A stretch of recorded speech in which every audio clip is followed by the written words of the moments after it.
Israel ने गजा में फलस्तीनियों का कत्लेआम तेज कर दिया। 24 घंटों में 125 फलस्तीनी शहीद। गजा में रात भर इसराइली हमले, घरों, तिब्बी मराकज़, खैमों और सड़क किनारे खेलते बच्चों पर भी हमले। कई अफराद खैमों में जिंदा जल गए। सेफ जोन करार दिए गए अलमवासी कैंप में भी इसराइली फौज की बमबारी, 36 फलस्तीनी शहीद। सरबराह उनरवा के मुताबिक इसराइली बमबारी में गुज़श्ता 2 दिनों में 250 फलस्तीनी शहीद हो चुके। अक़वाम मुत्तहिदा के सेक्रेटरी जनरल एंटोनियो गुतेरेस ने सूरत हाल को नाकाबिले बयान, जालिमाना और गैर इंसानी करार दे दिया। दूसरी जानिब कतर में इसराइल और हमास के दरमियान मुज़ाकरात। हमास ने 2 माह की जंगबंदी के एवज निस्फ यरगमारियों की रिहाई पर आमादगी जाहिर कर दी। इसराइली अखबार का दावा, इराक में अरब लीग का इजलास। इसराइल से गजा में नस्ल कुशी मुहिम और मुनज़्ज़म हमले रोकने का मुतालबा। तेल अवीव में इस गजा जंगबंदी और यरगमारियों की रिहाई के लिए बड़ा मुजाहिरा।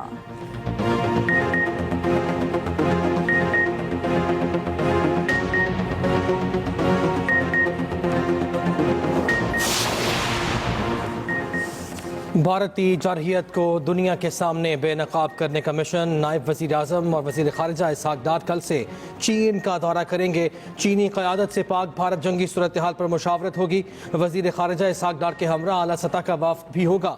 वफ़द की चीन की आला क़यादत से मुलाकात शेड्यूल। अफ़गान वज़ीर ख़ारिजा मुल्ला अमीर ख़ान मुत्तक़ी भी चीन में ही होंगे।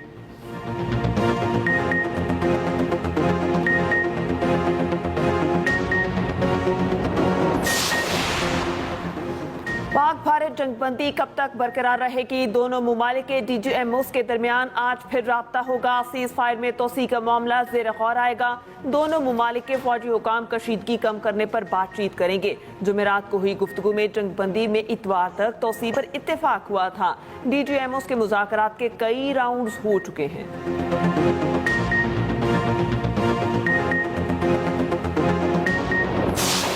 भारत पाकिस्तान में दहशतगर्दी का असल सरपरस्त है, चाहे वो खवारिज हों या बलूचिस्तान में सरगर्म दहशतगर्द गिरोह। भारत हकीकत छुपाने के लिए झूठे बयानिए के पीछे छुप रहा है। भारतीय वजारत दिफा के तर्जुमान ने खुद जंगबंदी की दरख्वास्त की। हमने कहा क्यों नहीं, हम भी अमन और इस्तेहकाम चाहते हैं। DGISPR लेफ्टिनेंट जनरल अहमद शरीफ की रूसी TV से गुफ्तगू।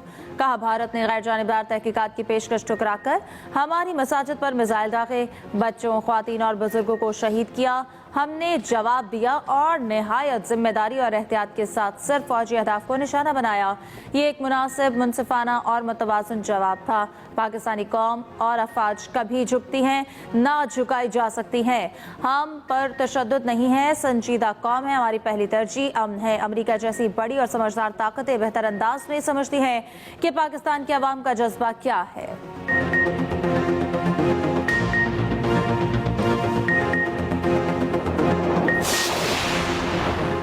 भारत को मालूम हो गया होगा कि असल जवानों से मुकाबला कैसा होता है। मुसल्लह अफवाज ने दुश्मन को चंद घंटे में बसपा किया।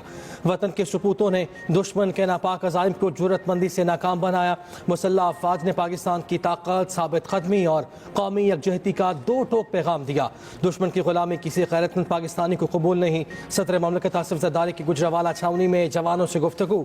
ISPR के मुताबिक गुजरावाला आमद पर army chief general Asim Munir ने इस्तकबाल किया।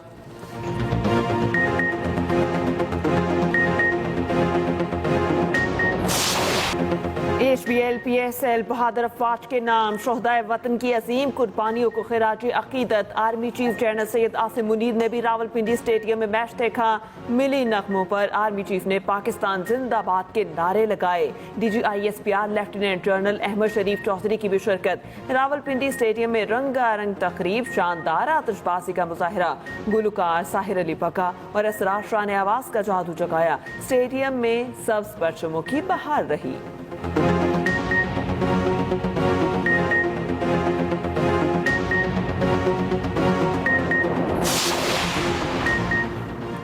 पाक भारत कशीदगी में पाकिस्तानी कौम कुंदन बनकर निकली। पाकिस्तानी कौम ने दुश्मन को आहनी शिकस्त दी। वजीर दाखिला मोहसिन नकवी कहते हैं कि फतह मिसाइलों ने दुश्मन पर हैबत तारी कर दी है। नाम नहाद ताकत पाश हो गई। वफाकी वजीर दाखिला का गुजरावाला में मरकज़ी मुस्तफ़ा का दौरा, मुख्तलिफ सेक्शंस देखे।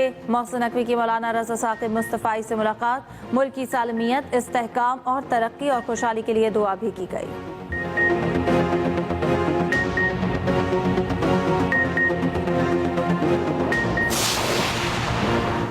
भारत ने पानी रोकने की बात करके ऐलान जंग किया। पाक अफवाज ने भारत को मुंह तोड़ जवाब दिया। 50 मिनट की लड़ाई में दुनिया को पता चल गया कि पाकिस्तान कितना मजबूत है। स्पीकर कौमी असम्बली अयाज सादिक का लाहौर में तकरीब से खिताब। कहा, मुसल्लह अफवाज के सरबराहान को भारत के खिलाफ कामयाबी पर मुबारकबाद पेश करते हैं। वज़ीर आज़म ने नवाज शरीफ जैसी क़यादत दिखाई। वज़ीर आज़म ने आलमी सतह पर पाकिस्तान का मौक़िफ़ पेश किया। आज सारी जमातें और पूरी कौम मुत्तहिद है।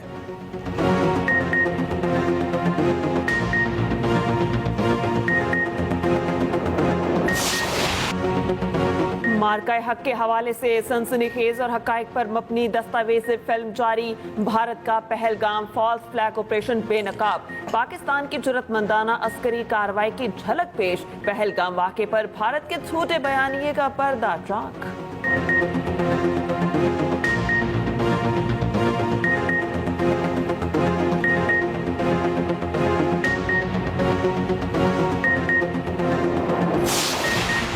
मोदी की नाकाम सिफारतकारी आलमी सतह पर बेनकाब। बीबीसी की रिपोर्ट के मुताबिक मोदी की मल्टी अलायंस पॉलिसी धरी रह गई। चीन ने पाकिस्तान की खुद मुख्तारी के तहफ़्फ़ुज़ का खुलकर ऐलान किया।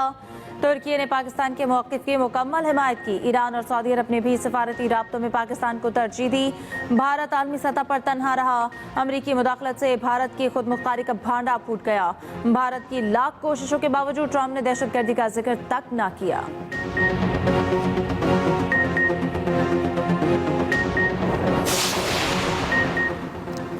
भारत के गोदी मीडिया के बैनुल-अक़वामी सतह पर हज़ीमत का सिलसिला जारी। अमरीकी अखबार न्यूयॉर्क टाइम्स के मुताबिक पाक भारत जंग के दौरान भारतीय मीडिया ने झूठा प्रोपेगेंडा फैलाया। पाकिस्तान के खिलाफ गुमराहकुन वीडियोस, फुटेजेस और मसनूई जहानत से हेरा फेरी करके झूठ फैलाया गया।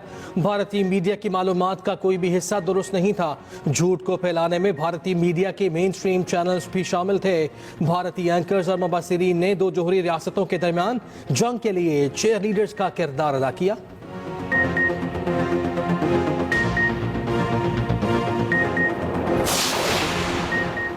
पहलगाम फॉल्स फ्लैग के जरिए ऑपरेशन सिंदूर का ड्रामा बेनकाब। दीवार की रिपोर्ट ने मोदी सरकार का झूठ पर मबनी हर दावा मुस्तरद कर दिया। कहा, मोदी सरकार ने पहलगाम हमले से पहले सिक्योरिटी क्यों फराहम न की। अमरीकी सालिसी को हमेशा मुस्तरद करने वाला भारत अब खुद ट्रंप के कदमों में क्यों गिरा। ऑपरेशन सिंदूर के नताइज पर खामोशी। भारतीय फजाइया को नुकसान हुए या नहीं, मोदी हुकूमत क्या कुछ छुपा रही है। पुलवामा हमले के असल हकायक आज तक सामने क्यों नहीं आए।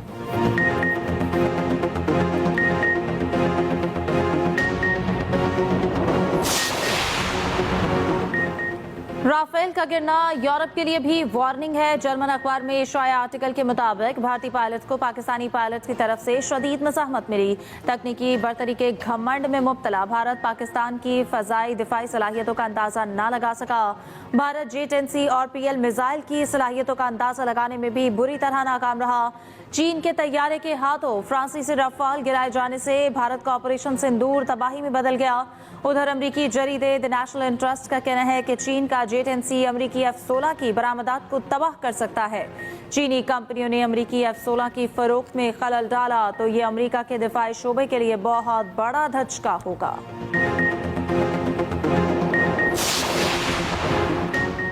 वज़ीर आला पंजाब मरियम नवाज से तुर्की के सफ़ीर इरफान ज़ीरोगलू की मुलाकात। दो तरफ़ा ताल्लुकात, तिजारती ताउन, इलाकाई अमन और सकाफ़ती रवाबित पर तबादला ख्याल। भारतीय जारियत पर तुर्की की दो टोक हिमायत पर मरियम नवाज का इज़हार तशक्कुर।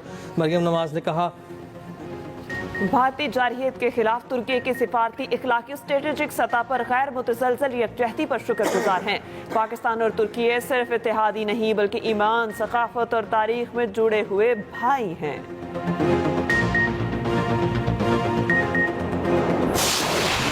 बजट साजी पर मुज़ाकरात। IMF वफ्द आज पाकिस्तान पहुंचेगा। वफ्द वज़ारत खजाना, प्लानिंग कमीशन और स्टेट बैंक हुकाम से बात करेगा। पाकिस्तान के आलमी मालियाती इदारे से वर्चुअल मुज़ाकरात। IMF का सूबों से ज़रई आमदन पर इनकम टैक्स और तरक्याती मनसूबों के लिए फंड्स खुद इकट्ठे करने का मुतालबा। सूबों की आइंदा माली साल सरप्लस बजट की यकीन दहानी। IMF ने पाकिस्तान की माशी कारकर्दगी पर इत्मीनान का इजहार किया।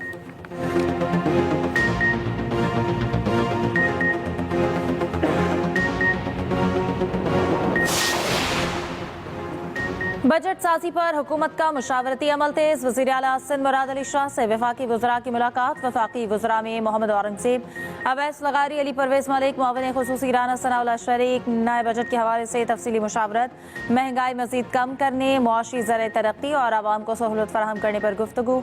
उधर हुकूमती वफ्द की आज MQM पाकिस्तान से मुलाकात भी मुतवक्के। बजट तजावीज़ और कराची के ताजरों के मसाइल समेत दीगर अमूर पर बात होगी। MQM अपनी सिफारिशात नून लीगी वफ्द को पेश करेगी।